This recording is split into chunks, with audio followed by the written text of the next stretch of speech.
Hello. Hello Nani, రేపు నా birthday కదా, ఏం గిఫ్ట్ ఇస్తున్నావు? సేపులు ఇద్దామంటే రేటు బాగా, చింతముల్ల పండ్లు ఇద్దామంటే సీజన్ కాదు. మొన్న ఎమ్లాడ జాతరలో బెల్లం పంచంగా పావు కిలో జేబులు వేసుకొని తీసుకొచ్చిన పొట్లం గట్టి పార్సల్ చేసి గిఫ్ట్ లెక్క పంపియన్నా. ఎవరాను? నా నాని ఎక్కడా? కంప్యూటర్ లో వైరస్ వచ్చిందంటే మెడికల్ షాప్ పోయిండు టానిక్ తీసుకురాను. అట్లనే రెండు కడుపు నొప్పి గోళీలు ఒక నెత్తి నొప్పి గోళీ తీసుకురారా అన్న. పోయి గంట అయింది ఇంకా రాలే. లారీ బిరుగుద్ది 2 వక్కలైందంటవా? అయ్యో, ఇప్పుడు ఎట్లా సార్ మరి? ఎట్లేముంది, ఒక వక్క నీకు పంపిస్తా, ఒక వక్క నా దగ్గర పెట్టుకుంటా. ఓన్లీ దెబ్బలు తగిలితే ఎలా?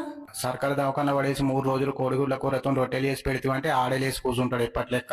నాకు కోడిగుడ్ల కూర వండటం రాదు సార్. రాదు ఎందుకత్తది? ఇప్పటి పోరాళ్ళకి ఆకిట్లా అలుకు తీసుకు రాదు, ఇంట్లో కూర అండు రాదు. మొగుడు తిన్నది తెలది, పోరాలు అన్నది తెలది. బాగి పాయింట్లు వేసుకుని బంగ్లా మీద పొద్దుగల నుండి పొద్దుగా దాకా దుంకుడు మాత్రం వత్తది. Sorry sir. సర్వేంద్రయానం నయనం ప్రధానం. అంటే సోనియా గాంధీ, ఇందిరాగాంధీ అక్క ఎల్లెలంటున్నా. అత్త కోడలు రావులే. హాల